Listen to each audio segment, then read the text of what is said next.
Ambassador Molari, we need to talk about the Euphrates Treaty. My dear Sinclair, this is hardly the time or the place, huh? I agree, but you've been ducking me on this for a week. Now, I expect you in the council chambers at 10 tomorrow morning to begin formal negotiations with the Narn. Unless, of course, you wish to pursue the wise course and cede all claim to the Euphrates sector. I would rather kiss a Jovian tree worm. You have kissed far worse things in your times, Molari. Yes, and you can kiss my plump Centauri. Gentlemen, this is what I've been waiting for. Please, sit now. Don't miss this. Sit. Hi, I'm Rachel. And I'm Matt. And this is We Are All Kosh. a Babylon 5 rewatch.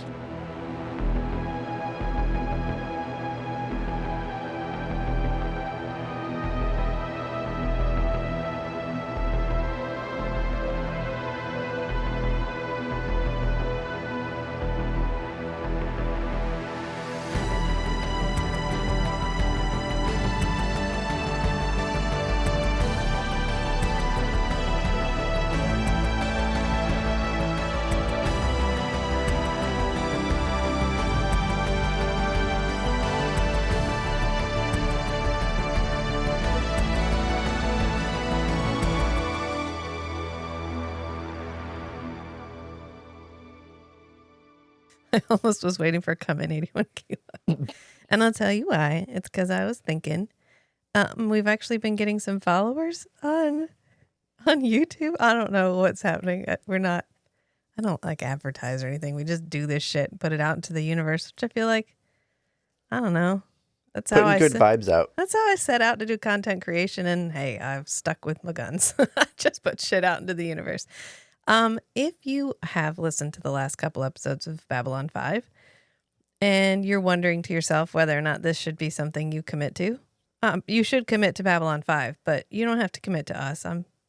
It's okay. But you can. Like, I'm happy to have you here. Like, welcome. We can say, trust us, we'll finish it. But then we can also say, we already did an entire 3-season show. Right. Which episode is by episode. Which is where I was going. If you would like to know who we are as people who review television shows, we have already covered an entire television show, and that is Forever Night. And the smash hit early 90s vampire detective show. No one has ever described it as that, but the part of that was true, and that it is the formative to Rachel TV show. Yes, that came out in the 90s 90s and had vampires in it. And we covered all, I think, 79 episodes, and then we interviewed some of the actors. So it's a pretty cool, but I'm really proud of that podcast, actually. Yeah. And it is more or less wrapped up. I am trying to get some more interviews lined up, but, takes time. And it is under... It's a slow burn. Come In 81 Kilo. And there's actually a playlist on our YouTube channel if you want to listen to it there, or it's available anywhere you stream shit. So go off, have a great time. Do realize that Nick Knight, the pilot episode, because of course we started with the pilot movie, we have to start with the pilot movie. Just like we did here. Was like the third episode we ever recorded ever in the history of our podcasting careers. So be generous, be kind. We really hit our stride, I think, midway through season 1, a little bit like Babylon 5. And I'm considering revisiting season 1 with the German versions of Forever Night, which would give us an excuse to effectively re-record some of the episodes that we hadn't quite. It started out as a mini version, like a mini episode in our book podcast, Strange and Beautiful Book Club, where we had these really long 2-hour-long episodes. Wouldn't it be nice if we had some 45-minute things that we did? Let's talk about TV shows. So we were trying to keep them to 45 minutes. There are episodes of Come In 81 Kilo that are like 3.5 hours long. So clearly we fucking failed.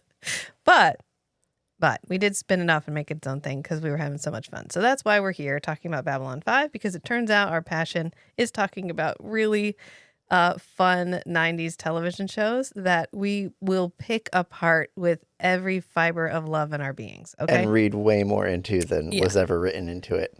You know what? That's hard to do with Babylon 5. Yeah, I would say I was about to follow that up with. It's easier to do with Forever Night. So if you too want to know the phenomenon that is Toronto Mothman, feel free. Go check it out. Anyway, we're going to talk today about season 1, episode 3, Born to the Purple. I thought it was Parliament of Dreams. We're actually like 3 episodes from Parliament of Dreams. I'm just like, You skimmed through. Like, it was premature seasonal ejaculation. I don't know what to tell you. I'm just really excited to get to that episode because I love that episode, and I know it's coming. So I was really excited to get there, but no, it's Born to the Purple, which is actually a good episode anyway. It's a Londo centered episode. So of with course, some Ivanova backstory.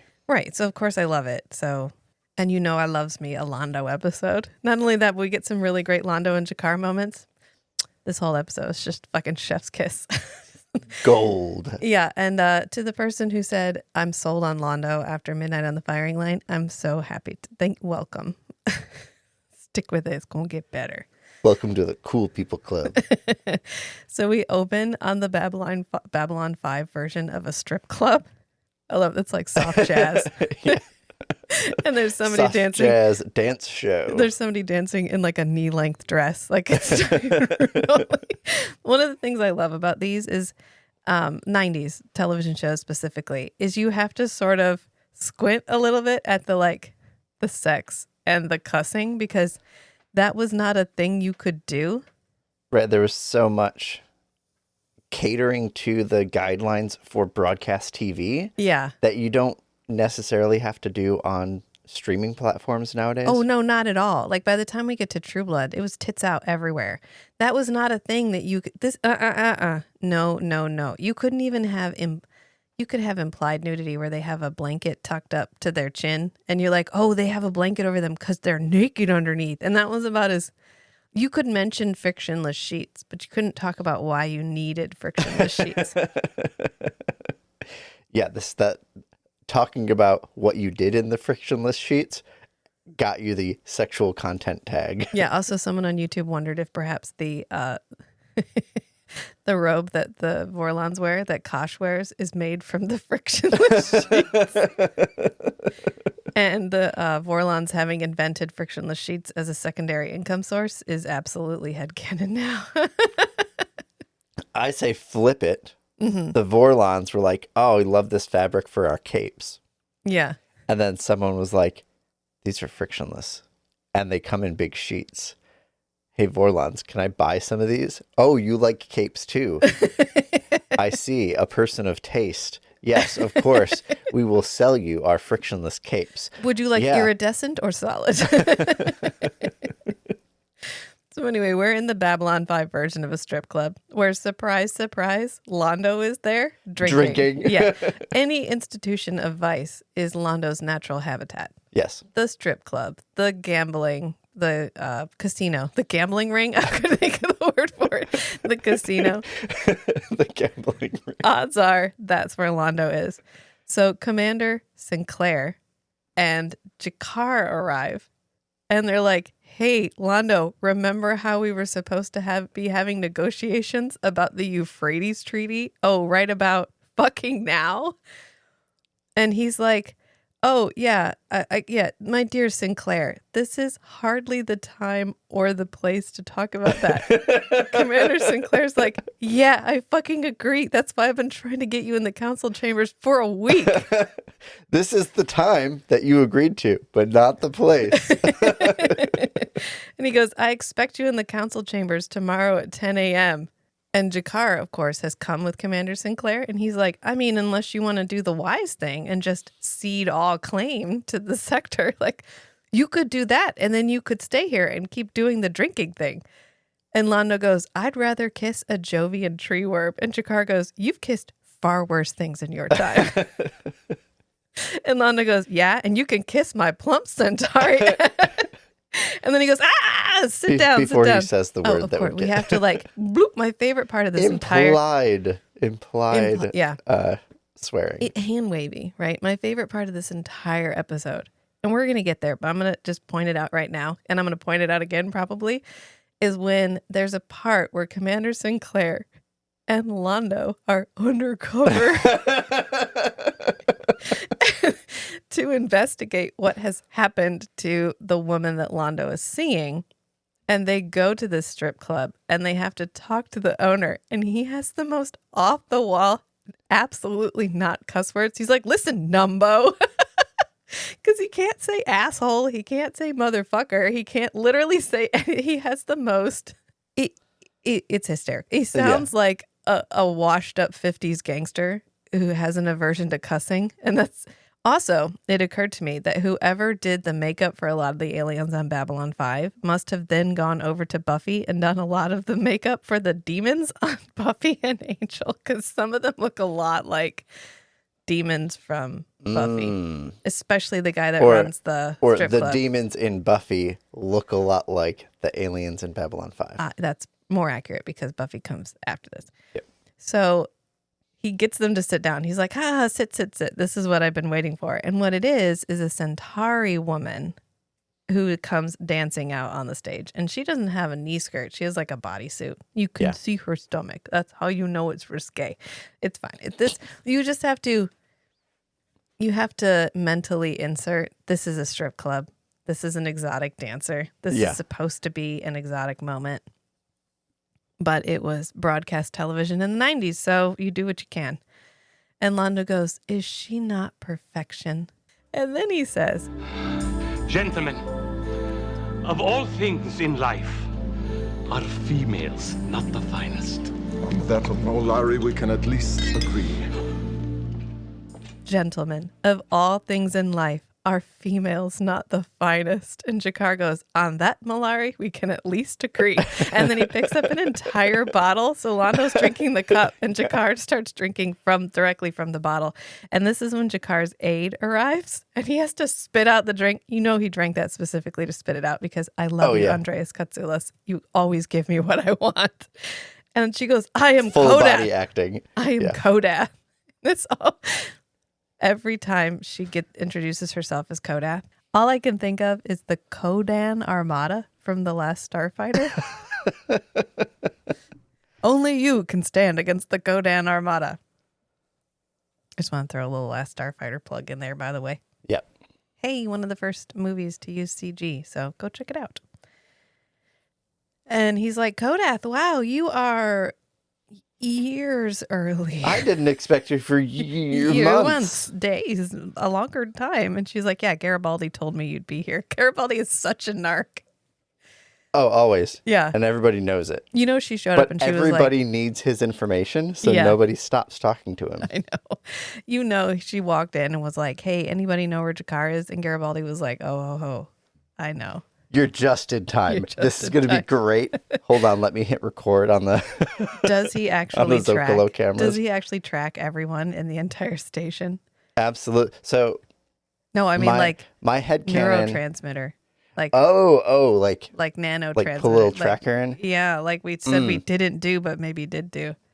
My headcanon is Garibaldi has automated most of the information gathering aspect of his job. And he can wander out. He can just chill in the elevator all day, every day, and still do his job. Every time someone requests information, he can just pull up his little comm thing and send a query to his little, I don't know, AI LLM thing that's running. But it's tied into the system sensors, and he's probably fine-tuned them so they can track everybody's individual body signatures. So then it's just tracking every individual person all the time. And he has this huge database of everybody's location history. Yeah. So known haunts. So he can just pull up on his comm. Hey, where's the commander? Where's Londo? Yeah. Computer query. Where's Jakar? Oh, he's in the not strip club. The slightly saucy dance club, the moderately risque dance club that passes as a strip club here. Yeah. But Kodath walks up to Jakar, and I guess men in the year 2250, not 8. What are we on? We're 58, I think. 2258 are the same as they are now in strip clubs, because he just walks up there and he's like, "Hey, hotspot, want to go play Scan the Sector?" And she punches him and he flies and lands into this table. And she goes, "Ugh," and makes this reptilian rattle sound, which is a really cool effect, by the way. Yeah, because they look vaguely reptilian. And Jakar's like, yes, well, let's go get you to your quarters. Let's flee the scene of the crime. Let's Exit stage right. exit. And Londo goes, sometimes I almost feel sorry for Jakar. Almost. There is a cat playing with the tag on the bottom of furniture, so everyone please enjoy this cameo by Smokey, the tabby cat. Ambient cat play noise. Right. And ASMR. Then we cut back to Londo walking drunkenly home. He touches the corner to make sure he turns the corner, and then he leans forward and very dramatically inserts his key card into the door. And then the door opens, and lying in his bed is the the dancer from earlier. Oh yeah. And he's got it. He's got everything arranged. And then he just goes and throws the card over his shoulder and walks into his bedroom and shuts the door behind him. Mm-hmm. And then we cut to the intro. So clearly we know why Londo has been not doing his job. And it's because he's been doing other work. His other duties. Yeah, the things he's probably a little bit more passionate about. We're going to learn later a little bit more about Centauri sexuality. And once you know it, I want you to go back and watch this episode. I'm not going to tell you what we're going to learn. I just want you to go back and watch this later. I'm going to write that down. Then we get our B story, which is Garibaldi actually at his desk. He's only at his desk because this is his office, and I think nobody can bother him in this office. And he's reading his paper, which is The Universe Today. And he says, lousy Dodgers. Yeah, lousy Dodgers. I love that it's still a paper. We couldn't have envisioned that we wouldn't get a physical paper. I love it when we have a sci-fi show where we can envision future technology for most things, but there's one thing that we're no, we're still going to be using physical media to transfer files. So they have these crystals that they can transfer files around on. And later, Commander Sinclair is going to be no ships have left Babylon 5 in the last 24 hours. So your files are still on this ship. As if transmitting files is not a thing that anyone could do. The physical crystal has to leave. You can have a video call. Yeah. But it's not just a routine reflex thing to just send an electronic copy. Yeah. Okay, so we do that. I can rationalize why. You can rationalize anything. Oh, yeah. I love hearing your explanations. What would you say it is you do here? I rationalize 90s technology. Yes, that's exactly what you do. Or 90s technological perspectives. Okay, if these crystals are holding information in a quantum state, quantum encrypted form, then you can't really transmit that electronically. Okay. So by having the default storage be in these crystals, it locks you down to have less flexibility to just make copies, duplicates of the data and to transmit the data outside of the physical crystal. Okay. And so that may be a constraint on how you get the purple files out. You can only put them on a crystal. They may be huge. Probably huge. It could be huge enough to store on a crystal, but too big to send. Mm-hmm. And you may not want to trust it because it could be intercepted. Yeah, and if it's huge amounts of data, then that's going to get flagged in the system. Oh, somebody's transmitting huge amounts of data. Plus, the one thing that you can kind of infer from our B story is that there is a cost. Communication isn't free.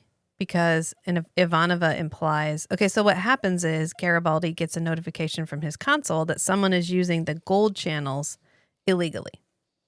Yeah. And gold channels are our super encrypted, political, only certain people even know they exist. Low latency, no wait time. Super, super encrypted. We can talk about sensitive information without worrying about getting interrupted because most people don't even know this transmission frequency exists, much less try to crack it so that you can see what's happening. Yeah. Right. And she says maybe one of the ambassadors is trying to save some credits again. because this was Oh, a it credits- 10 cents per minute phone moment in 10 time. cents per text message. You couldn't land calls were like you paid per minute. You paid per text message. You had like 500 free minutes of talk time on your cell phone. You know, now daytime and nighttime minutes. daytime and nighttime. This is the universe in which this was being written. So it could be like you could send that kind of data, but it would be astronomically expensive. Yeah. Because the relays would Yeah, and be. especially if Trackus is trying to lay low, he's not Right. going to do anything. He's not going to pay to send, terabytes of data over the airwaves. It's just not going to happen. So that was kind of a synopsis of what our B story is someone is using the gold channels and Garibaldi's trying to figure out who it is. And we're going to kind of come back to that. We're going to pick away at it. Somebody uses it, it gets flagged. He goes to talk to Ivanova about it. Ivanova's like, have you eaten this morning? It kind of sounds like, quit being hysterical, Garibaldi. I think it's all in your head. And You're he's like, overreacting. You're overreacting. And he's like, no, someone's using the gold channels. This is it is a serious problem. Like somebody has hacked the gold channel system. And she's like, I mean, Once okay. isn't a pattern. Yeah. Well, blah, blah, blah. And so it happens again. And he almost gets the person doing it. And they use he calls it an ICE. It's something. Interception. I can't remember. I didn't write it down because I was just like, tell the whole story is what my notes say. Then he goes, ICE, damn it. And he like slaps the side of his console and it completely locks up his console. And then the next time it happens, he uses an icebreaker program. Yeah. And he's able to track who is using the gold channels. And we will revisit that at the very end, but I'm not going to talk about it till we get there. Intrusion Countermeasure Electronics. Thank you. Or ICE for short, Right. is a method of stopping illicit use of a computer network or else prevent the use of countermeasures against an intrusion. Right. He's like, ICE, damn it. Okay. So that's it. That's the I whole pulled B that up story. on babylon5.fandom.com. Oh, thank you. That's the whole, I was wondering because I was like, is it a real thing? So this specifies that there's hardware involved specifically for Okay. the interception or intrusion. Okay. It But kind most of it's going to be in software. I mean, there's no way of knowing whether this is a sci-fi informs technology, sci-fi informs future technology moment. Just like apparently the Kodan Armada is a band. Because I Googled Kodan Armada because I couldn't exactly remember. I know, like, I could hear the voice in my head and I knew it was the guy from Music Man. So I had a moment, I had thought that it was The Last Starfighter, but I wanted to confirm. And so I Googled it and it was like, what type of music is the Kodan Armada? And I was like, what? I'm not looking up a band. Well, it's kind of like Death by Stereo is also a band. Yeah. Like the quote from Lost Boys. Mm-hmm. Yeah. Anyway, I'm not going to talk about it as this pops up. I'm going to talk about it at the end when we wrap it all up because it's the real moment that matters. Before that, it's just Garibaldi going, who's using the gold channel? And Ivanova going, no one's using the gold channel. And that's it. That's what's happening in the background. So at the time, you may have had less confidence in end-to-end encryption. But nowadays, it is the academics of cryptography have advanced a lot since then, and the distribution of tools to do end-to-end encryption are widely available and varied depending on how tight you want it to be. But nowadays, it's fairly straightforward to have an end-to-end encrypted communication that's practically impossible to ever break it just by monitoring.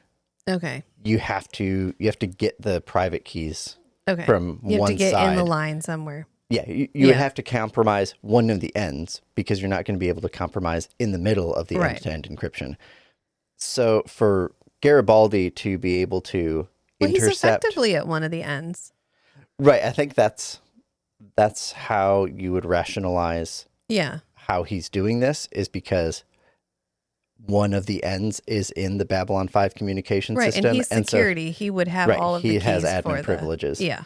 So He is security. He is security. So we come back to the council chambers. I wanted to bloop the B story in there. So yes, I'm acknowledging this is happening, but we're not going to talk about it till the very end because it kind of interrupts the flow of what else is happening. And at the time, it doesn't feel relevant, but at the end, it's a good moment. So we'll just come back to it when it's the good moment.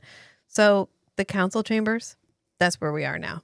And Commander Sinclair, who just had a conversation with Garibaldi and was like, I don't know, go talk to fucking Ivanova about it, turns back because Jakar and Kodath are sitting at the table and Veer is sitting at the table, but notably, Londo is not sitting at the table. Uh-oh. And Veer is playing what I am 125% certain is the Lion King handheld game with shit glued on it.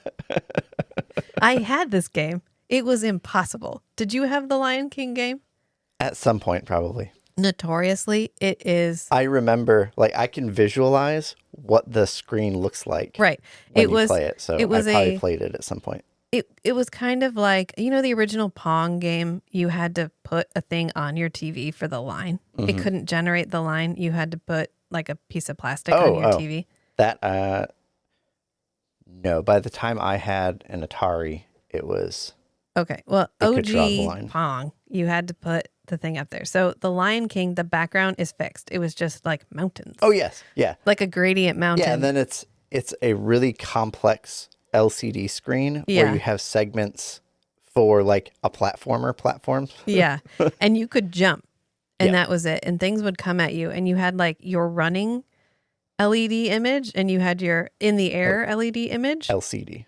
Oh, sorry. LCD. Thank you for correcting me, sir. You're welcome. And you had your jumping LCD image and that was it. So you didn't know when you were like, it was really hard to get the timing right. And the buttons weren't super. It was fucking hard. Okay, so they probably found this in the trash. If you want to be honest.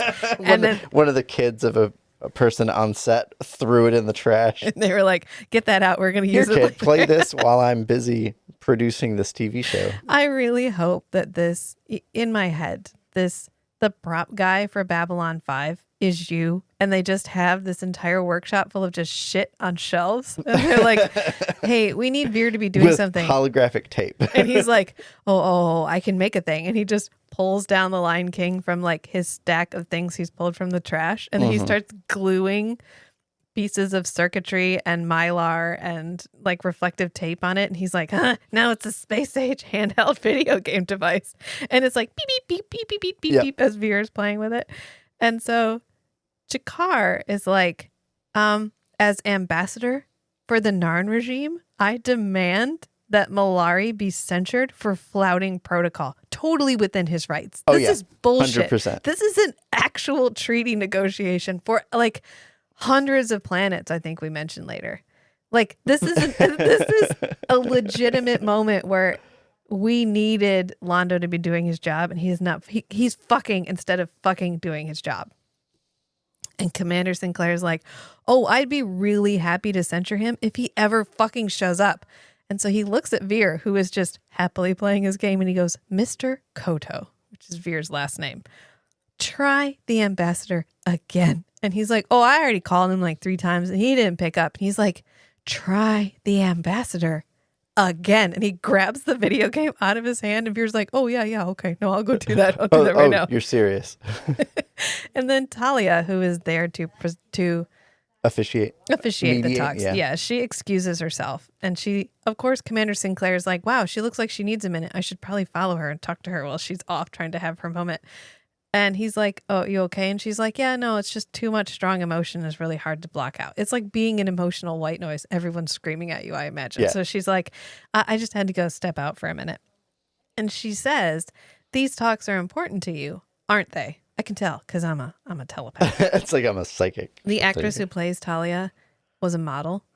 And I feel like she does a good job. I have no. Oh, yeah. No, yeah. I was thinking about that last episode that we watched. Maybe it was this episode. Yeah. And I thought she's doing a really good job acting, like having not acted before. Yeah. I don't know if she had not acted before, but okay. I feel like whoever dressed her was like, oh, yeah. An actual model. I get to put whatever I want. Oh, because she wears a dress later that I was like, hot damn, that is a nice dress. They have so much fun with her wardrobe. Yeah. And Commander Sinclair's like, yeah, these talks are important to me because Earth Central wants a peaceful settlement. I want a peaceful settlement, but more than that, I want to prove that Babylon 5 works. The entire purpose of this space station is to be a place where people can come and have diplomatic discussions in a neutral setting. I'm trying to have a diplomatic discussion in a neutral setting. I want to prove that this is an idea that will work. Right. And this is probably the biggest deal they've ever mediated. Yeah. And I know it will work because they want a peaceful solution. Right. He trusts in the system and he knows the people involved. Yeah, I know that they are rational enough that if we can peel away enough of their lies, we can come to a peaceful solution. Everyone can get what they want, but I just need Londo to fucking show up. And then we cut to the happy couple. And it is Adira, who is the Centauri lady. And she's like humming and not playing with her hair because she doesn't even have hair in the front. And by the way, this bald cap is doing the Lord's work. This bald cap is not bad.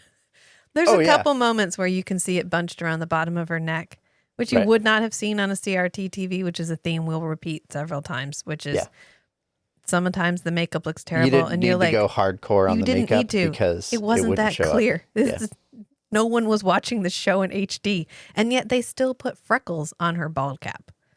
Yeah. So thank you, long ago makeup artist. You did a really good job with that. And she's got her blanket tucked up under her armpits, which is how she knows she's naked. And then he comes up from somewhere down at the bottom of the bed. And he goes, great maker. I thought I was a dead man for a minute there. She's like, you seemed alive a couple of minutes ago. And he's like, oh, you make me alive, you fountain of passion.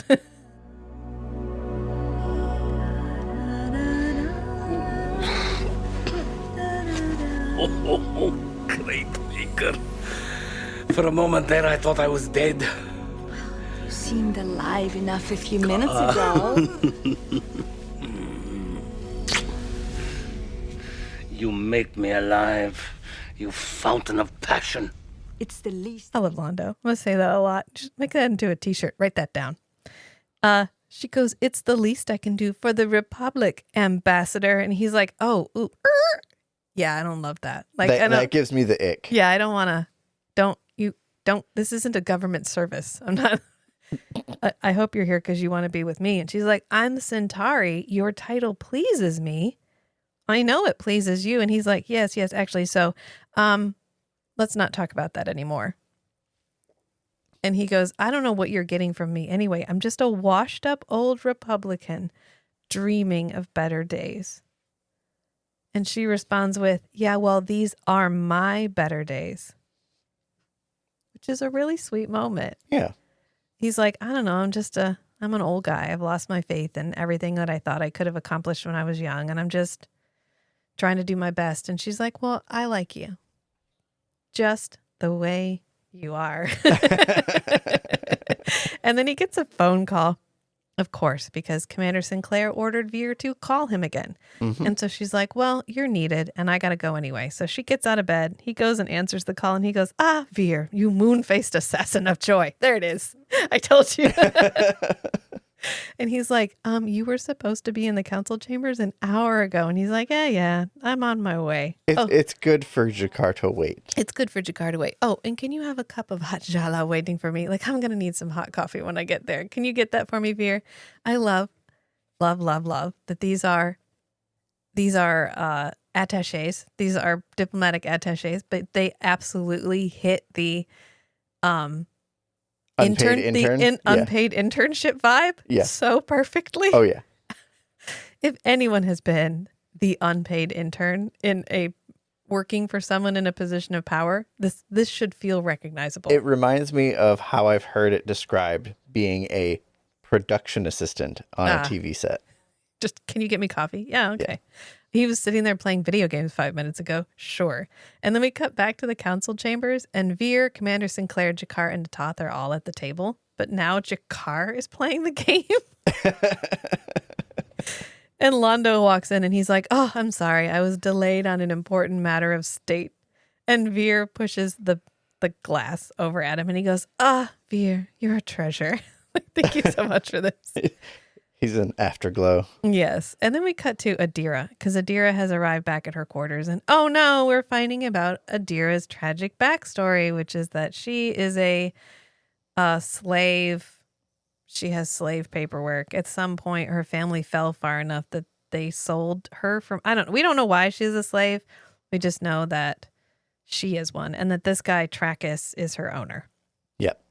And we get this through. It's pretty well done. It's little pebbles of information in a conversation.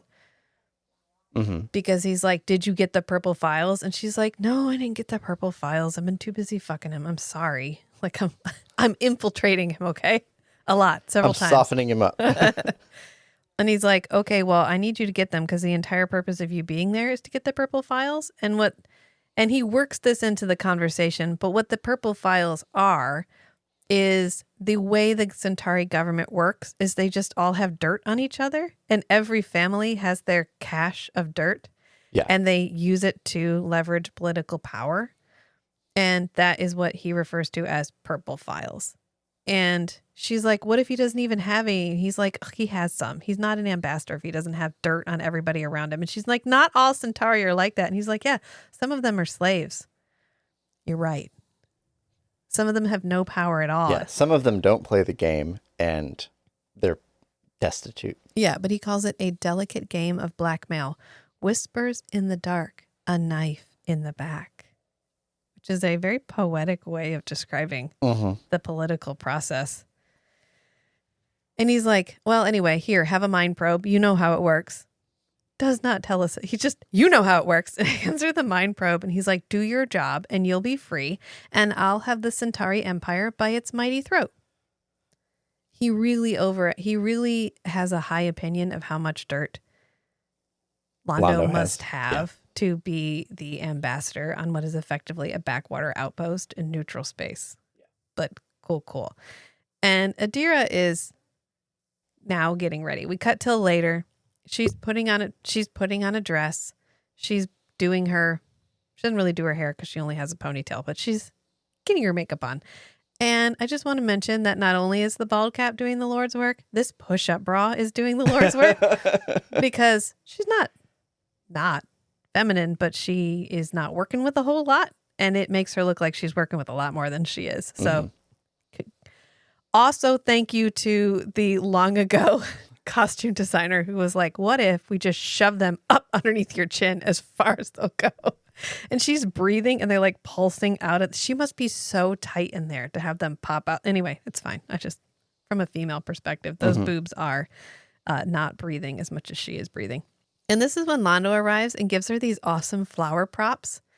And I think about these flower props more than I probably ever should because they still look decent in HD. Yeah. And I remember the last time I watched them thinking, it just looks like six-pack plastic, like the plastic that rings that hold a six-pack of cans. But this time I was like, no, that's really, yeah. Like they had to have lights in the end of all of these flowers because they're lit up. And this is not the moment when you could just buy LEDs at Walmart. So there's a battery pack in the bottom of this flower somewhere to light these little tiny LEDs that are at the end. This was an expensive prop. And I don't know, that could be gelatin that they use to make I don't know what it is. Because it's we'd use silicone now. Yeah. But I don't know what it could have they been would silicone, use but then. I think it's gelatin. Honestly. Yeah. It could be gelatin. Because gelatin can do a lot if you put enough gelatin in there. Like that's what sequins used to be made out of. When sequins first came out in the 1920s, they were made of gelatin and they could melt. They got hot enough, so it was a problem for flappers who wore sequin dresses. If someone put their hand on you for too long, it could leave a handprint. These are cool. They're really cool considering we see them, I think, 3 times, and then Londo tosses them against a wall. Yeah. But I was thinking, if I ever did a Babylon 5 cosplay, I would probably want to try to recreate these flowers. That'd be because they are really cool. I love props. I love craftsmanship. I love costumes. I love makeup. I love seeing it in the 90s because I know we're not working with the technology that we have now. None of this is CG. Nobody is going back and CG airbrushing anything or adding anything. We could do the CG interludes where it's a ship flying slowly at Babylon Right, and 5. for the blasters, the guns, whatever. Yeah, but to seamlessly integrate, that was never happening. You're like, if there is CG, you're like, whoop, there it is. Whoop, there it is. Like, you're going to spot it. So these are all practical effects. I love practical effects. So anyway, I think about those starlights. Every time I think about Babylon 5, not every time, but anytime I think about Babylon 5, I'm like, those starlights flowers are really cool. Yeah. Anyways, I just want to put that out there. He also gives her an heirloom pendant, which is from a matriarch in his family. And he's like, she was a woman of great strength and beauty, and I want you to have it. I've had it for a long time, and I want you to have it. And I have given it to none of my wives. Shh. We don't know he has wives yet. He's like, I insist, and you know how stubborn I am. This is such a sweet moment with Londo, who has Right, 'cause she's like, oh, this is way too much. I can't take this. Yeah, I don't. And he's like, no, you put it on. This is for you. I want you to have this. And so she pins it on, and he claps and goes, oh, pretty. Mm-hmm. I love that. It's so cute because it's a very genuine moment. Yeah. And she's like, okay, so should I order in? She did all this work to get ready. And she's like, should I get takeout? Because she did it for him. Right. Yeah. And he's like, no way. After all day with Jakar, I really want to sink my teeth into something. So let's go out. I already made reservations at Fresh Air, which is the swanky restaurant in Babylon 5. Yep. And she's like, what if we're seen together? Like, you can't go out with me. What if we're seen together? And he's like, what will people say? Yeah, she goes, what will people say? And he's like, they'll say that Londo Mollari is a most fortunate man. And then he gets this really poignant line about how Centauri are forced to live for appearances and that he's realized that if you pull back his mask, underneath is just emptiness. We Centauri live our lives for appearances. Position, status, title. These are the things by which we define ourselves. But when I look beneath the mask I am forced to wear, I see only emptiness. And then I think of you. And I say, to hell with appearances. Because he's given all of himself to appearances. And there's no substance left inside until he thinks of her. And then he has hope for there to be something more besides just matters of state and political and maintaining maneuvering. Family reputation. And Yeah. And then we cut to Commander Sinclair taking Talia to Fresh Air. And this is the moment where I was like, ooh, Talia's dress. That is a nice dress. I wonder if she brought her own or if they were like, can I make you a dress? Can I make you another one? Sometimes she wears that green sheath dress thing that she wears where it's like long sleeved and it buttons up right underneath her chin. yeah. But sometimes she wears a slightly less formal dress, slightly less business dress. And those are usually like new each time, which means there's somebody that was like, I have your measurements, so I made you a new one. I made you a new one. And he tells her, I thought you deserved to go out after what you went through today. And she goes, yeah, they were quite mindful. And Londo's thoughts were intensely, and she pauses, and then she goes, erotic. And Commander Sinclair goes, I wonder why. And then they look over to see Londo and Adira like making out all over each other at this table and feeding each other what looks like edamame. Yes, that explains it. Oh, there it is. And then we come back to Adira and Londo having like, they've been like dry humping each other at Fresh Air for an hour. So now they need to come back and have drinks and do the actual humping. And so they're coming back for post drinks. And of course, Adira drugs the drink. Because did we forget she's actually under orders to defraud Londo?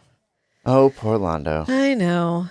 And so Londo passes out. She glues the mind probe to the side of his face. And then she goes, Londo, are you there? And he goes, Adira, my dove. Oh, he's all passed out. And here's a mind probe on. And he's still like, hello, I love you. Hello. And so she goes, I need your password to the purple files. And he goes, yeah, triple cipher, wine, women, and song. And the fact that that is his password pretty much sums up Londo. Right. The three most important things in his life: wine, women, and song. So she gets the files.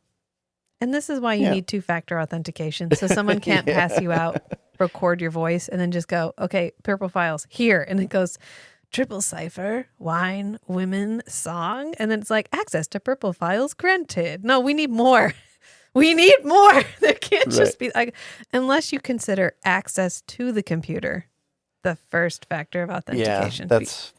Because it's a non-networked computer in his quarters, which you would have. Right. But then he has a key card. So it's not even like there's layers of security. There's layers of security to get into the ambassadorial area. Yeah. And then to get in his room, you need a key card. And then to get to his computer, you need his password. Right. So there are layers. But for Londo, I feel like we need more layers because all you need to do is throw a pretty face at him. And he's like, yes, yes, come in my quarters. Yes, yes. Yeah. No, come in. Yes, this is fine. No, no, she's with me. I'll take her into the ambassadorial wing. I vouch for her. Completely. This woman I just met. I'm going to vouch for her several times, if you know what I mean. But I like the Adira character because she does, even if she doesn't necessarily love Londo, she does feel a certain amount of affection. Because she leaves the brooch. She could take this brooch, worth a lot of money. She's about to be a free woman who doesn't have any assets except her assets. And she doesn't take the very expensive brooch. Right. And then Londo wakes up the next day to the doorbell ringing, which is like, beep, beep, beep, beep. It'd be a very annoying doorbell. And goes several times and he goes, assassin, villain. Like, I need to make that. I need to do that next time someone's trying to wake me up. Assassin, villain, stop that infernal bleeping. And then Veer comes in and he's like, Ambassador, you told me to wake you up. He's like, shh, shh, yeah, Veer's way too chipper. He's like, quietly, Veer. My brain feels like it's been sucked out through my ear. And Veer goes, oh, and he makes this face. And then Londo looks down and sees the brooch on the table and he's like, Oh, no. That's probably not good. Plus, I'm on the couch where I drank that drink. Oh, shit. And then we cut to Adira, who dodges Trackus. He's like, I've been trying to call you all night. And she's like, oh, yeah, no, I got the crystal. I'll meet you in the Zocalo because Londo knows where my house is, so he might come to find me here. Okay, 10 minutes. Whatever. The whole Adira plotline from here on out is just her not giving the crystal to Trackus and being like, I'm going to run away. I'm going to run away back to Davo, and then he won't be able to find me, which she probably would have accomplished just fine on her own, except Malari gets involved and ends up leading the bad guy to her, but it's fine. It's fine. It's fine. And Londo is like, All's you know well what? That ends well. You know what, actually, Veer? Do you want to get your feet moist, as the Earthlings say? This is a running theme. Yeah, of Londo misquoting Earth idioms. Yeah. My favorite one, this isn't a spoiler, my favorite one later is he's like, I feel like I'm being nibbled to death by, what are those earth animals? Orange bill, webbed feet. And Veer goes, cats? And he's like, yes, I feel like I'm being nibbled to death by cats. He goes, you want to get your feet moist, as they say? You can represent me today in the talks. I give you full ambassadorial authority. You, Veer, can negotiate the treaty. And Veer's like, I really don't think that's a good idea. And he's like, no, it's a great idea. You're going to do a fucking great job. And Veer's like, okay, all right, yeah, I can do this. And he goes, and Veer, don't give away the home world. And he goes, oh, yeah, no, definitely not. Yeah. Veer, I had a thought. Why don't you represent our republic in the talks today? Me? Yes, why not? You know the situation as well as I. It's the perfect opportunity to get your feet moist, as the Earthlings say. I actually don't think it's a wise idea. Nonsense! I have every confidence in you, which is why I'm giving you full ambassadorial authority. Be proud, my boy. You are now the voice of the mighty Centauri Empire. Yes, sir. Thank you, sir. That's the spirit. Go now. I'll be along later to see how you're doing. And Veer, Yes, sir. don't give away the homeworld. No, of course not. And of course, blah, blah, blah, Adira escapes Trackus. She's like, you know what? Actually, no. And she just runs around a corner and he's like, Yup. Drat, thwarted again. Can't find her now. And then we cut to Dracus meeting Londo at Adira's quarters because Londo has tried to call her. She dodges his call. So he goes to her apartment and he's looking at the star laces when Trackus walks in. And he's like, oh, yeah, she's a Narn spy and she was just using you to get the files. Why was she using me? I feel so bad for you. Why was she using me? Oh, probably because she's a slave and she was trying to negotiate her freedom with the Narn regime. Oh, she's a slave? What? Yeah. Yeah, I have her paperwork. And I have a vested interest in this because as her owner, any illegal activity that she gets up to is I can be held responsible for. And Londo's like, yeah, I'm going to need you to get the fuck out now, actually. I don't want to talk to you anymore. And he does, but not before putting a tracker on Londo. Right. This little thing becomes invisible. I don't know. It's fine. Whatever. It's just It's a thing that it's a happened. plot device. It's fine. So that Trackus can find Londo later. And listen, it's also transmitting voice. Yep. Meanwhile, Adira is actually leveraging her sisterhood. She's got a friend who's like, oh, no, you can stay with me. I know you're on the run. It's fine. Just stay in my apartment. No one will find you there. And then you can leave on the transport when it's time, which Trackus could have found her trying to leave for Davo because that makes a lot of sense. She's from Davo. There's a transport headed to Davo. If I were Trackus, I would wait in the waiting room since there appears to be only one where people come and go. You just go sit there and be like, oh, look, there's the Centauri female who I own. It wouldn't have been that hard to find her, but it would have given her time to ditch the crystal. So he's got to find her as quick as he can. Yeah. Londo really tells him to get the fuck out after Trackus is like, oh, she never actually cared for you, right? Which is a dig. He didn't need to do that. She didn't love you, and it feels like a calculated risk because if he believes, well, I guess he's gonna try to find her no matter what because she has his files. But there's a very real possibility that if he convinced Londo that she never loved him, he'd be like, then fuck off then. I don't care. Yeah. But he, I guess, trusts that Londo's ambition at least will get him to go after her for the files. Yeah, his self-preservation for his reputation. Then we come back to the council chambers because remember there's supposed to be a treaty negotiation going on. Anybody remember that? Londo doesn't remember that. Veer kind of struts into the room. Yeah. And Jakar's like, fucking really? Londo isn't here? And Veer goes, it's okay. I have been given full ambassadorial authority so that I can negotiate on behalf of the Centauri Republic.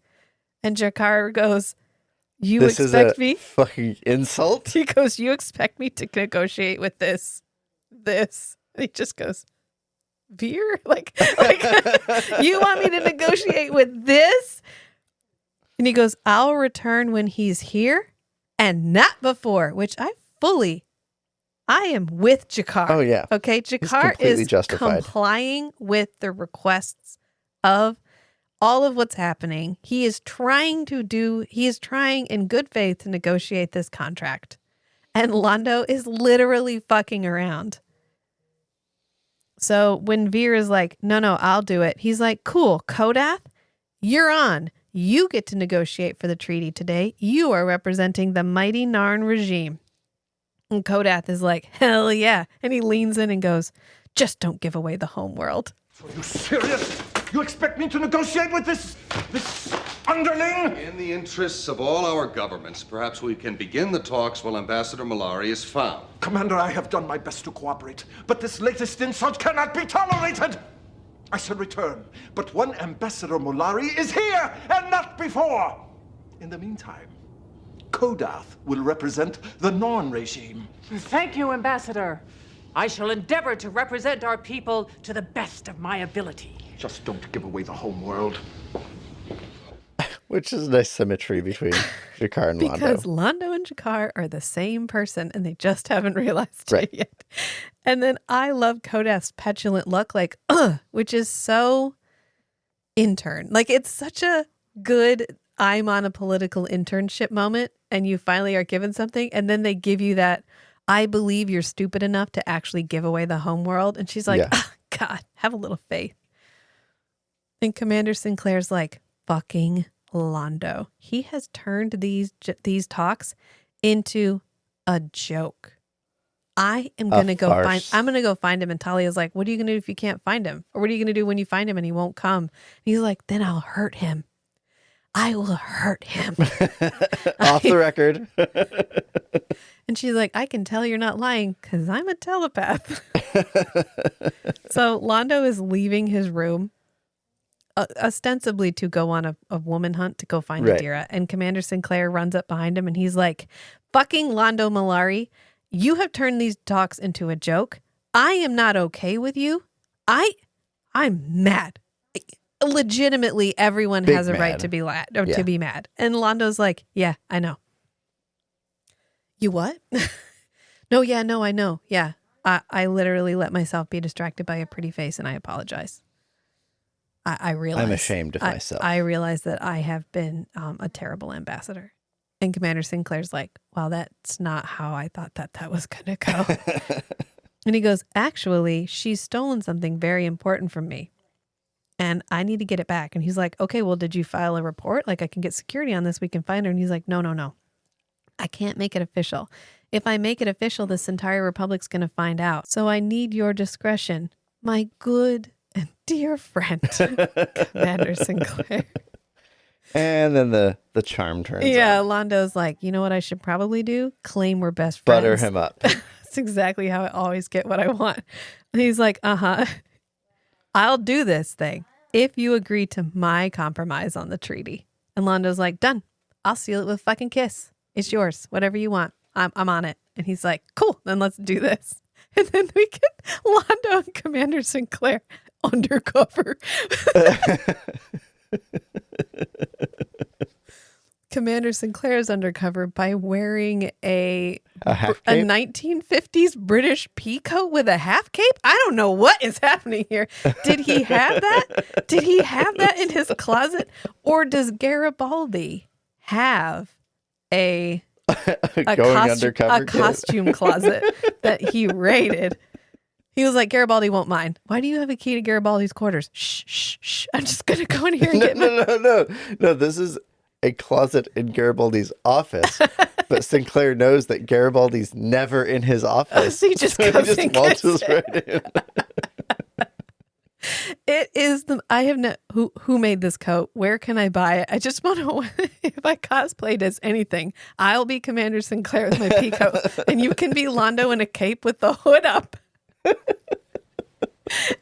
can tell he's undercover because you can't see his hair.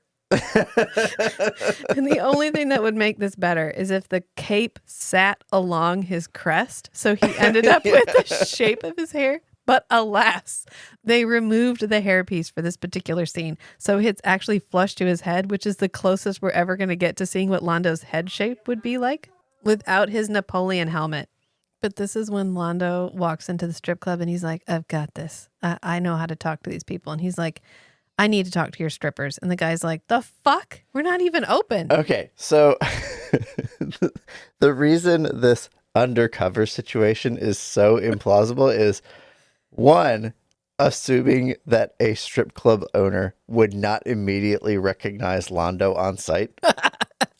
You can't see his hair, honey. And two, someone who does any kind of illicit adjacent business would not recognize the commander of the station on Listen, site. that peacoat is ironclad.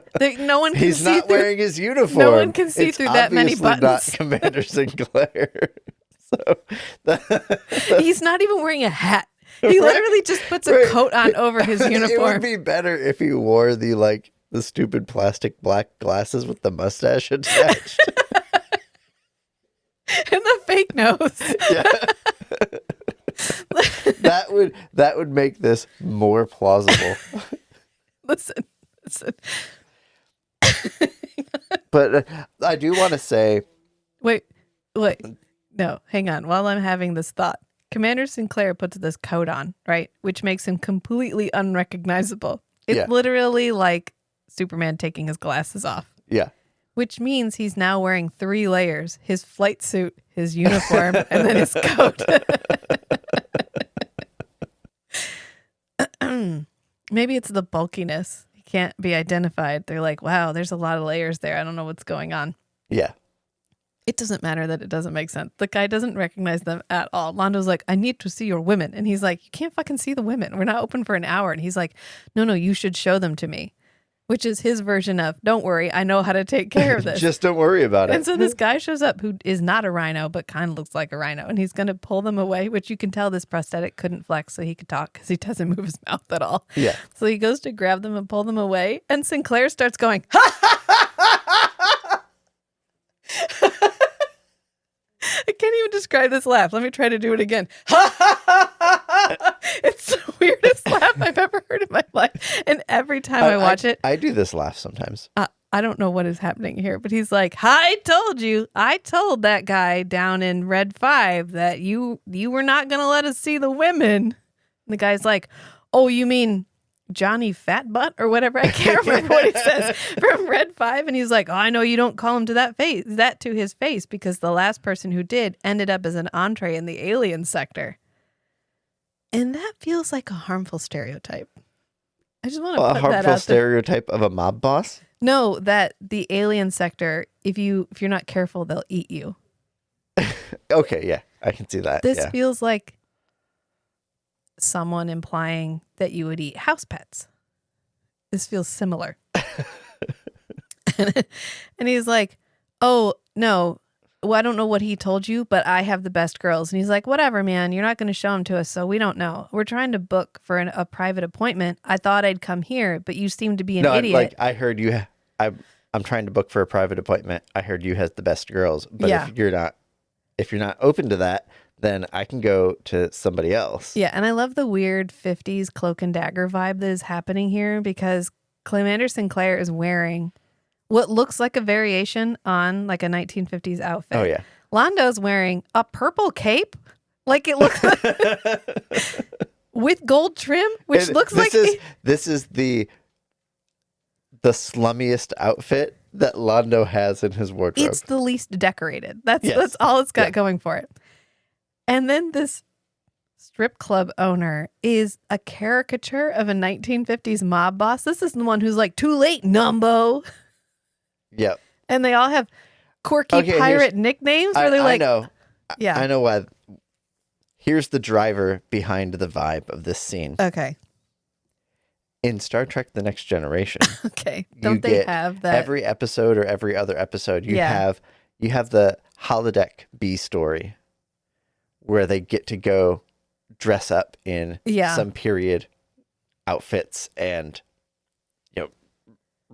have to act like medieval squires or whatever. Yeah. But and there's a 1950s mob one because they use it in First Contact. And so this is the Babylon 5 crew, like, hey, you know how in Star Trek The Next Generation they get to just kind of go off on these wild things. Yeah, let's try that. Under the guise of, oh, it's the holodeck B story. Yeah. Can we do something like that where we get to dress up and just act weird? Maybe I could squeeze it into this scene. I guess I can figure it out. I don't know. And I don't mind the Star Trek comparison, but I just want to put a PSA out into the universe. I have no problem with Deep Space Nine. I love Deep Space Nine. Mm-hmm. I have no problem with any Star Trek property. I have no problem with Babylon 5. I have no problem with them being similar to each other. I didn't at the time, and I don't now, because I love them both for the same reason that I love most vampire novels, which is I don't give a shit if they feel like a copy of each other, because I love a certain story seed, and I like to see how different people work with it. Mm-hmm. I don't care that there are two TV shows with space stations in the same way that I don't care that there are 150 variations of the Dracula story. I just want to put that out there. If you're waiting for us to take sides at any point ever, I'm never gonna. I love both things. Yay. And I think it's okay. Like I tell the kids, when you love something, you don't use up love. You make room for more love. Yeah. So I don't love what you love. That's what we say on our other podcast. So if we make Star Trek comparisons, it's because we love Star Trek. And if we're watching Babylon 5 and have an entire podcast about it, it's because we love Babylon 5. So eventually, I'll probably do Deep Space Nine because I fucking love Deep Space Nine. I think it's one of the best Star Trek properties ever made. Mm-hmm. So anyway, that was a little bloop.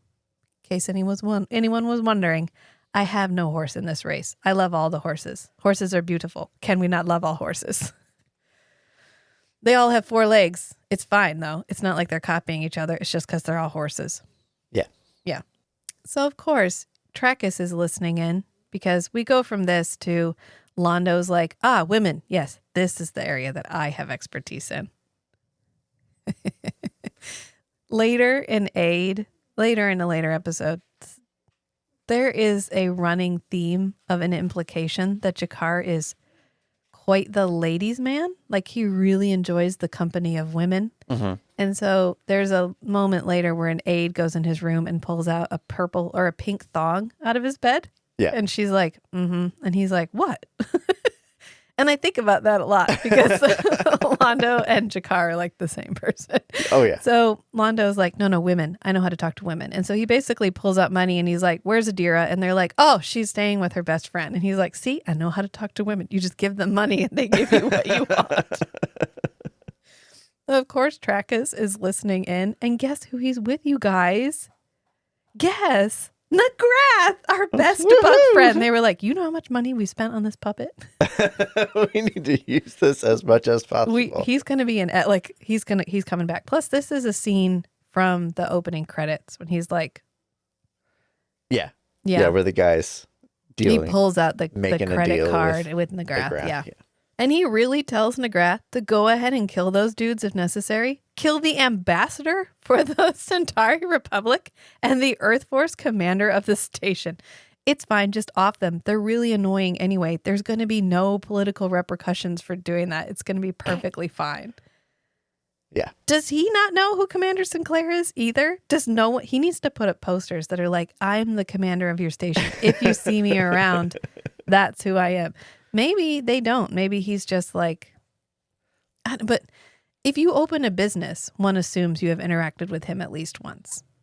But maybe all humans look the same. I don't know. Yeah, it could be. Could be, and all humans look the same. It could be that when it comes to logistics stuff like that or administration, the top of the hierarchy is Ivanova. Yeah. And so lots of people interact with Ivanova as the top authority. And Commander Sinclair is above all the noise of the day-to-day operations. Could be. And so he just doesn't get recognized. I don't know.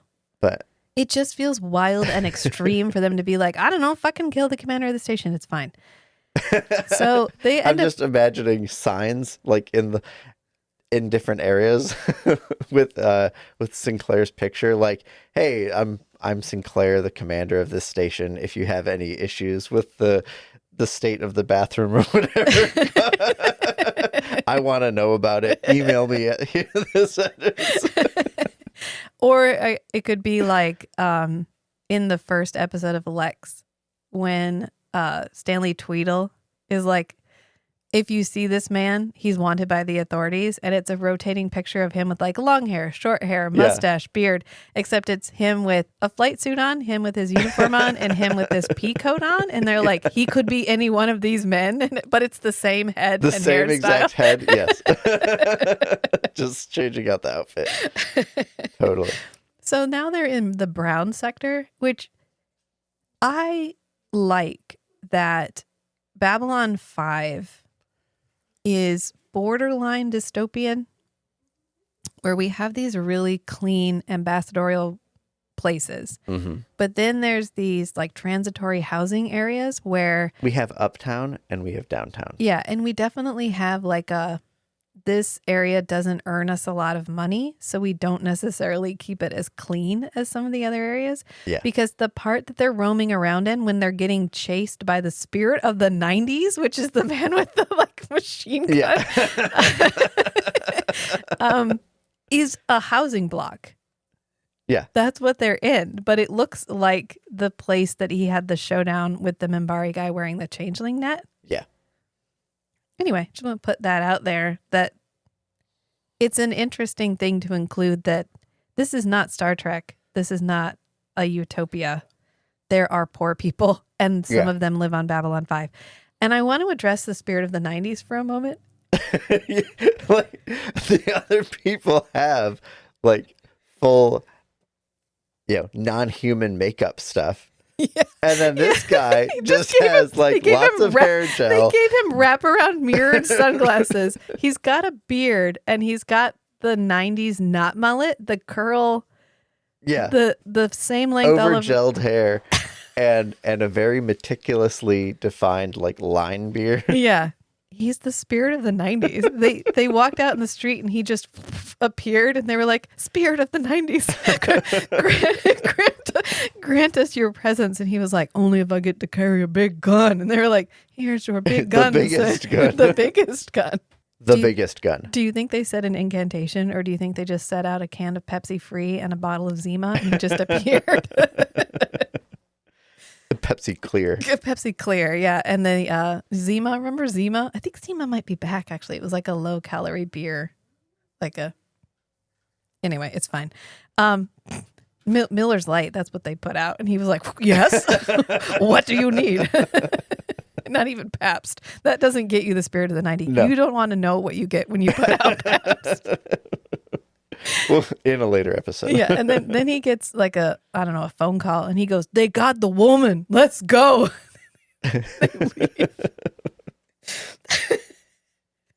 And this is when Ivanova calls Garibaldi, and she's like, hey, we have report of weapons fire. We're not supposed to have weapons on the ship, so maybe you should go check that out. And he's like, okay, I'm on it. And she's like, oh, don't worry. I'll keep an eye out for your gremlin while you're gone. Like the person using the gold channel. So then he remembers, wait, I have staff. I know. In my notes, I put delegates. What is that? He delegates? He assigns somebody else to do the job instead of the person in charge doing every single job. I don't know what that is. Does but not compute. That must be some kind of weird concept that he came up with. I'm not comfortable with it, but that's what he does. And it's because I think he's suspicious that Ivanova is in on it because she's been so dismissive and she's otherwise very by the book. Yeah. And so he's like, hey, can somebody go check out that heavy weapons fire? Call me if you need me. And they're like, cool, we got this. It's literally our job. Otherwise, we're just sitting around eating tea and biscuits because nobody has us do anything. There's a security team break room where the staff hangs out, and he's like, okay, guys, just stay in here. Don't like patrol or anything. You just stay in here. And there's like 10 of them. But the only thing to do is watch Duck Dodgers on repeat. He's like, he literally makes them sit and watch Duck Dodgers. They have a pop quiz at the end of the day. He's like, no, you're never going to be needed because Commander Sinclair likes to do everything himself. And if he's not doing it, I'm doing it. So you guys just sit here. There will be a quiz at the end of the day. Right. He finally calls them and they're like, our job? We can do our job? And so. Per Earth Alliance regulations, we have to employ at least this many security staff. But you're not going to have anything to do because that's how we roll. Right. So we cut back to Commander Sinclair and Londo having a wrap-up drink because they're like, wow, that really didn't work. We ended up just leading the bad guy to Adira, getting shot at by the spirit of the 90s. And now I think we should probably go have some liquor about it. Right. And Trachis has the crystal. And Commander Sinclair is like, it's cool. No ships have left. So it's on the station. We can find it. It's going to be fine. There's never been an instance where anybody has docked illegally on the outside of Babylon 5 and gotten somebody into the station and then Never. ostensibly possibly used that ship to leave, except they were interrupted before they could leave. It's going to be fine. Like, that's never happened before. It will never happen again. We're going to be okay. And Londo is like, well, I just really need those files back, but I'm really worried that he's going to hurt Adira. And Commander Sinclair's like, are you fucking serious right now? She betrayed you and stole those files. And he's like, well, she didn't wanna. I still She love was her. coerced into I mean, it. Kudos to Londo for not being like, that bitch. Right. That bitch stole my files. Manipulative bitch. He's like, hey, she was a slave. She had to do what she had to do. I don't blame her for that. Yeah. I don't want her to be hurt just because she was in a situation where she had no control over what she could and couldn't do. And honestly, she did the best that she could with the situation she was given. Yes, she took his files, which wasn't great, but then she did realize that that was a mistake, and she tried to get away without giving the files to Trackus. Mm-hmm. What she was planning to do with the files, because she could have just flushed the data crystal or wiped it. Right. She could have wiped it, ground it up, whatever. Unless data crystals and data ports are not common. And it's not something that she would have had necessarily have access to. Maybe they have like an internet cafe. Maybe. Not everybody has these. No, because not everybody would have like the like little their own computer terminal in their consoles. room? Yeah. Yeah. And Commander Sinclair's like, all right, fine. I get it. You're a man in love still somehow. Whatever. I got an idea. I think I know how we can get around this. And things are about to get twisty, so buckle up, because Sinclair's solution, while it does make sense, feels a little scummy. And I think it's because at this point, I have a different feeling about Jakar than we're supposed to have. Because at this point, Right. Jakar is just he's the Narn regime. He's the guy that in Midnight on the Firing Line was perfectly fine. Profit and leverage by any means. Yeah. He was perfectly fine with letting Londo's nephew be possibly harmed in order to get what he wanted politically, which was effectively space Poland. Like, he was hoping that they would just let them take over that planet. It didn't Right. work out, but he's supposed to be more of a This bad guy. ruthless killer, So bear that in mind. mercenary kind of character. Yeah. If you had never watched all of Babylon 5, right now, Jakar is morally gray. He still is. He always is, but he's more on He's the morally end of, dark gray. yeah, he's pretty dark at this moment. But before we get to that, we find out who is making the calls on the Gold Channel. And it is Ivanova calling her dad in the hospital because he's dying. And we get this really beautiful conversation that she has with her dad. Oh, yeah. Where he's like, I am so sorry that I never supported you. And I know I gave you my respect, but I should have given you my love. Yep. And that's what a father should do. And I didn't do that for you. I failed. And I failed. And I'm sorry. And she's like, it's okay. I forgive you. And he goes, oh, thank you. And he calls her Dushenka Maya, which means little soul. And then he dies. Yep. And Garibaldi watches the whole And thing. Garibaldi watches the whole thing. Yeah. From his console, because he's like, haha, I fucking got you. And then he's like, oh no. I should have picked up on the vibe. Oh, She was telling me in the most straightforward way that Ivanova can say it to leave get your it. nose out of this business. Leave it. It's Leave fine. it. I got this. Leave it. You should have noticed that Ivanova, like Susan by the book Ivanova, was saying, just don't worry about it. Yeah. And you kept worrying about it. Yeah. Yeah. So for those keeping track, Ivanova's mother committed suicide when she was young. Her brother was killed in action, which her dad says.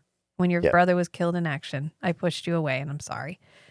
And she had to use an illegal comm channel to watch her dad die and then could tell no one. And she joined Earth Alliance. Is it Against Earth his Alliance wishes. or Earth Force? Earth Force. Okay. Against his wishes. Against his wishes. Yeah. Yeah. Yeah. So anyway, that's Ivanova. Tragic backstory. God. It's really funny because, I mean, we have a lot of levity in, Mhm. I mean, it's not really levity. This woman is a slave and she was forced to seduce a guy and steal his files and shit. So it's kind of a dramatic moment happening. But this was like, oh, that's not how I expected that to go. Babylon 5 is the master of the gut punch. Oh God, that I really thought it was going to be something quirky and funny, something light. Oh no, you thought. Meanwhile, Commander Sinclair has gotten Jakar to agree to negotiate for something. We don't really, he's like the merchandise. Yes. And that it will give him an Jakar edge. to put in an offer to buy the merchandise. We don't really know what merchandise. Right. We don't know what the pitch was from Sinclair to Jakar. Right. Because he goes, how will I know that the merchandise is genuine? So we can assume from that Jakar believes he is buying something and that it will give him an edge over the Centauri in these negotiations. The negotiations that should have been happening this entire time and have not because Londo has been not doing his job. And Commander Sinclair is like, oh, don't worry. I'll have a telepath there to confirm that the merchandise is genuine. And I'll foot the bill for that. I'll pay. That's fine. I'll pay her fee. And, all I want is for you to be grateful. And he goes, oh, of course. Of course I'll be grateful. The gratitude of the Narn is well known across the galaxy. Is it? Is it? I don't know that that's necessarily the case, but that's all right.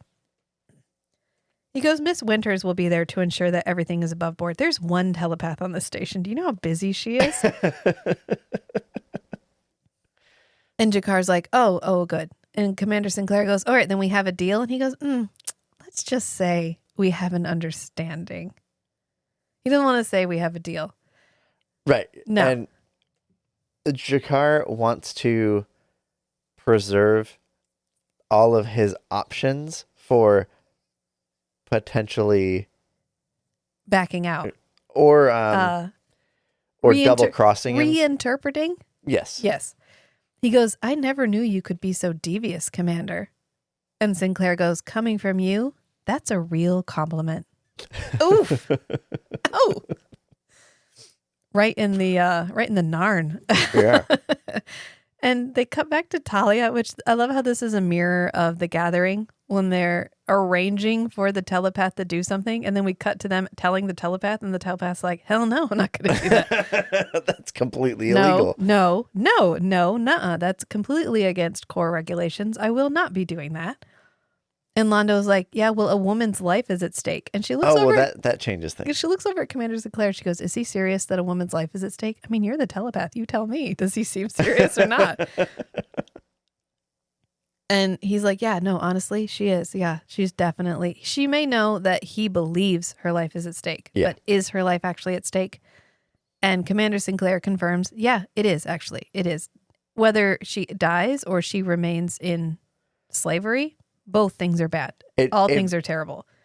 It may be the situation that Londo is really, really hard to monitor via telepath because he's so good at broadcasting like the sincere emotion behind everything he says. And so if he's able to put out all the signaling for like sincere, genuine emotions and statements and everything, then his surface thoughts must also be flooded with that masking to broadcast this. He's a very good actor. Sincerity. Londo is a very good actor. And so scanning his surface thoughts probably just doesn't work. Yeah. Because he can fake it on his surface thoughts. In certain moments. Because she does say that, during the negotiation, she hasn't sensed that many lies since she worked with the political bureau. Yeah. Can you have an ADHD telepath? What's the thought? Totally. What's the thought I was having? Where you're trying to focus on that person, but really someone more interesting is like off to the right, and you're like, no, focus on that guy. And it's like, well, but that guy. Anyway, just want to put that out there. Maybe that's something you work on in the core. Yeah. And she goes, okay. They train it out of you. She goes, okay, I will do this. I will do this thing, but I will do it by the book. And that means that I can only pick up surface thoughts, no deep scans. So, I mean, that's what we're working with. And he's like, well, he's only going to be thinking about the deal. because he's literally meeting with the Narn to sell information. That's the thing that he wanted to do in the first place, was make a boatload of money selling the information to the Narn. He's going to be thinking about that. And she's like, I mean, there's a way. Which I love how she implies that this is really subtle, and it's the least subtle thing that happens ever in the history of ever. And it's just a way to maintain her by the book like procedure. Well, we cut to the actual negotiation, and Jakar is like, hey, I have a telepath here. She's going to make sure that everything stays above board. And Trackus is like, oh, I really don't like having telepaths because I don't like anybody in my mind.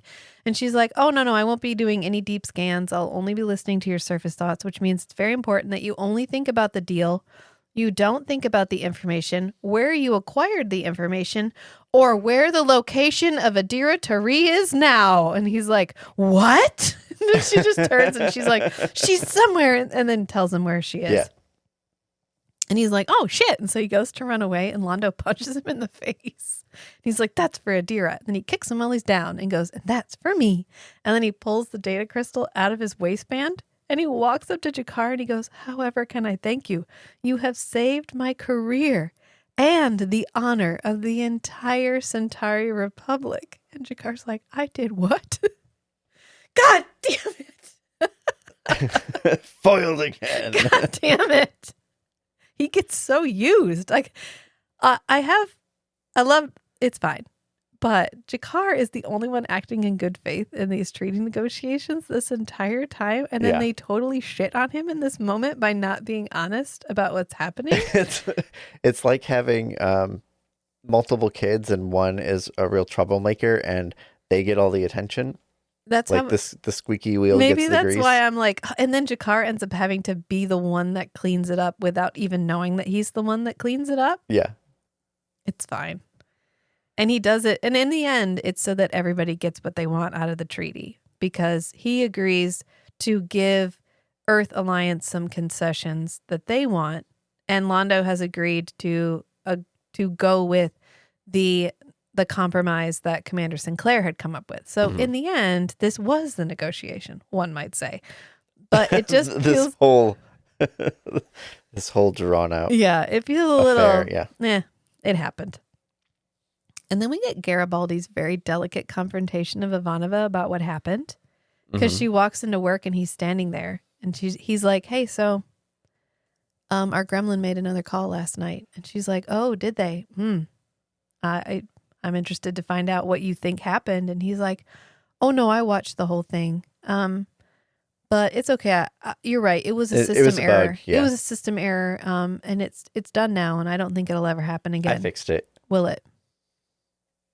And she's like, nope, it will not ever happen again. And he goes, okay, buy you a drink.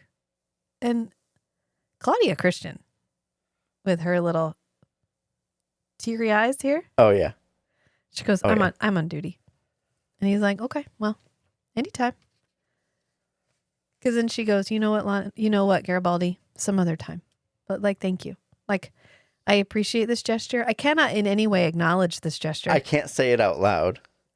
It's like the not being able to say the thing out loud is very reminiscent of Shallan in the Stormlight Archive, where she has all of these traumatic memories and she can't say it. She can't consciously acknowledge it. Or in our Empire of the Vampire book episode that just came out on Friday, where he has a traumatic memory and he can't say it because it'll make it real.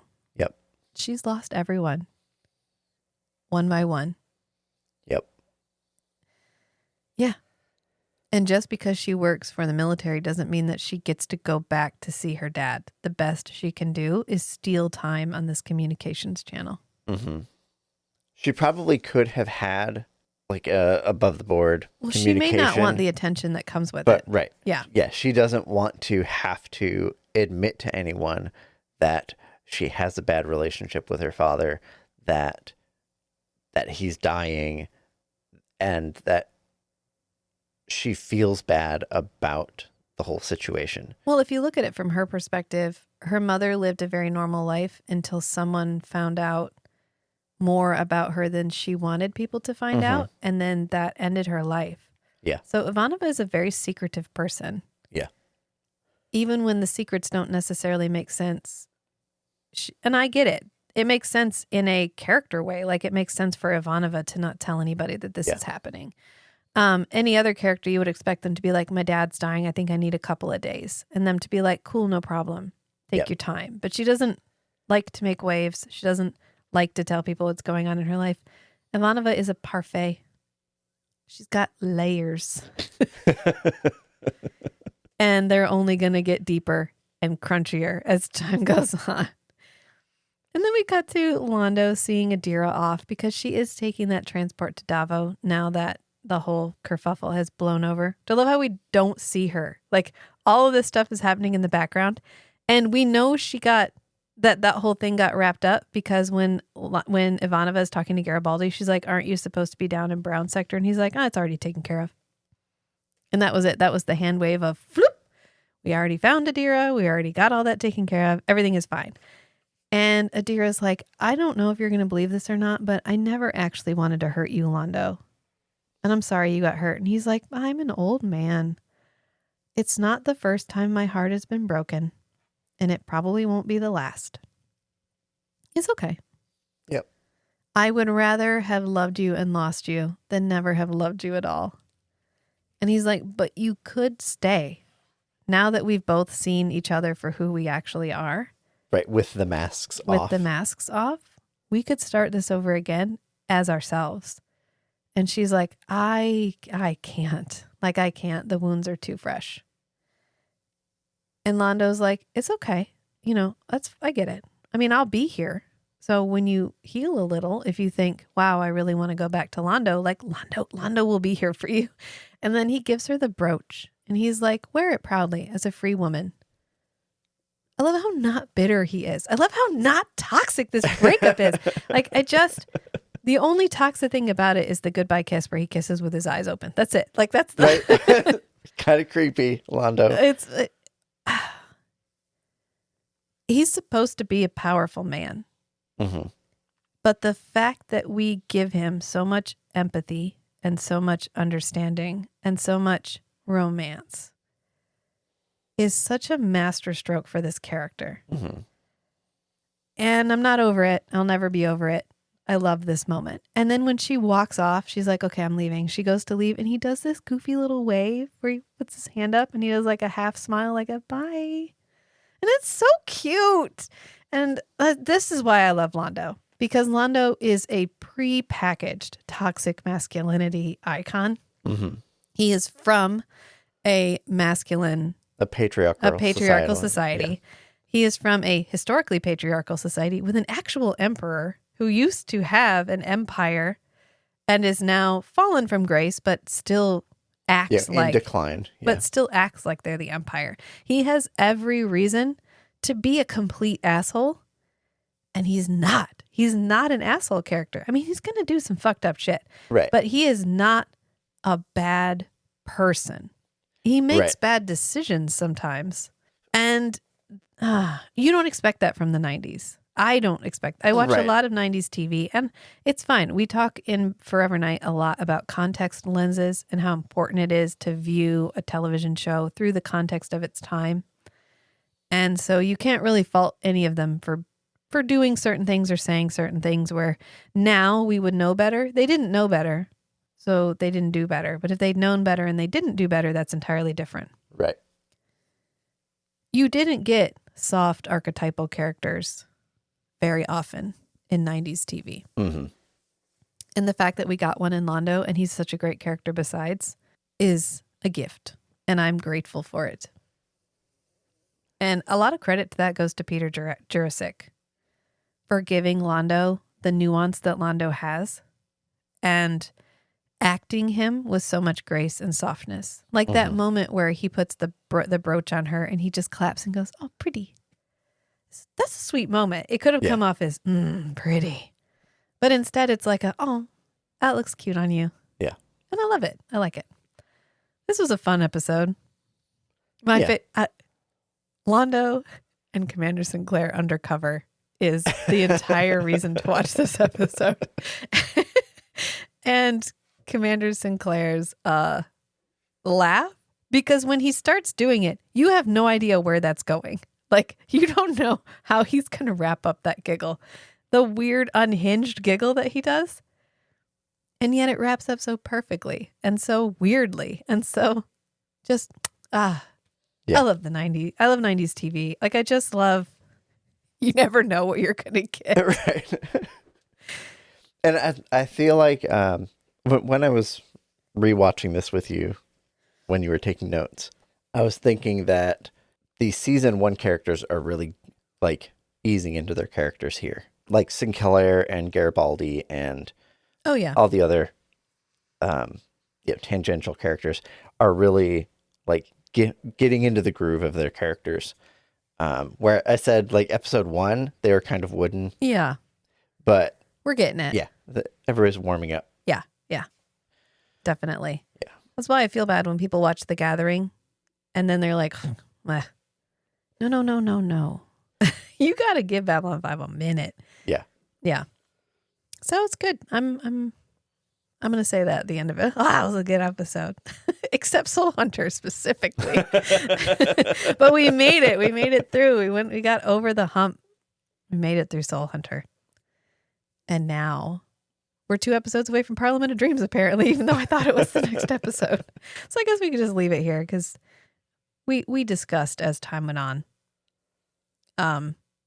It just, Babylon 5 improves every time you rewatch it.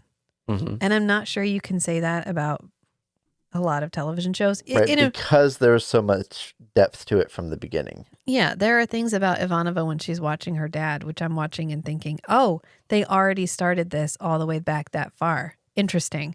And I can't even talk about them yet, but we will. So put a pin in Ivanova as a whole. So many seeds. Just so many planted. Little dollops of this shit's going to get deep. So, although there was no Delenn in this episode. Maybe Negrath was Delenn in this. Yeah, there was no Delenn. There was no Dr. Franklin. And it is Lanier.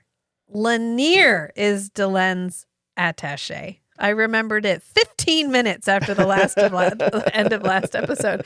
I was like, we got up from our podcasting chairs. We went in and I was playing Stardew Valley because don't ever start Stardew Valley if you don't want to keep playing Stardew Valley.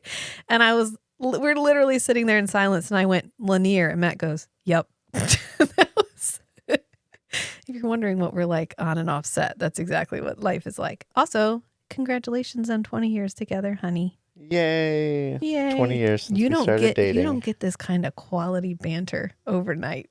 No. We've been together a piece. Which we did get a YouTube comment that was like, this whole thing took 5 years to unfold. Enjoy that you can watch it so quickly. And thank you. Like I appreciate that sentiment, but also we were there. We're fucking 3,000 years ago. Do not speak to me of the deep magic. I was there when it was written. We're fucking old, right? Hey, we're not old. I mean, we're old. Elder millennials. We're old to a certain set of people. Yeah. Yeah. To my niece, we're really old. We haven't even mentioned my Gen Z niece yet. Oh my God. For the Babylon 5 podcast. Yeah. She's quite the fixture in the Forever Night podcast. But yeah, I was there. I watched it when it was originally. Yeah. I watched it when it was originally. I didn't watch much of it because I think the time slot that it was on, I think I had like Boy Scout meetings or something. So it was only like every once in a while, like once every month or two, would I be able to watch it when it aired. But I'm mostly watched Babylon 5 episodes during like reruns. Yeah. I don't think I really caught all the depth of it. No, absolutely until we rewatched it in its entirety later. Like I think we rewatched in the early 2000s. Yeah. And I do remember, like, I sat down and watched it. It came on, like, it was airing on some station. I can't remember. Maybe Sci-Fi. Mm-hmm. And I was like, oh, my God, Babylon 5. I used to watch that with Dad. And so it was an episode that, it started out. And I was like, oh, okay, great. Like, I'm going to watch this. It's going to be good. Like, I'm going to really, the nostalgia of watching the show. And I was like, wow, I didn't appreciate how deep and meaningful the show was to me until I'm, like, revisiting it now. And it happened to be And if you know, you know, the season finale of season 4. And I'm not gonna elaborate on that. But if you know, I was a fucking sobbing mess. 30 minutes into the episode, I was like, oh my God. I was like sobbing and crying on the couch watching this show. And I was like, I forgot how much I love this show. Anyway, I'm going to leave you guys with that. I'm probably going to cry when we talk about that episode too, just like I cried a little bit when we talked about the finale of Forever Night. Because if you want a gut punch, the finale of Forever Night will give you one. So I guess we'll leave it there. We live for the one. We die for the one. Until next time, friends. Bye. Bye.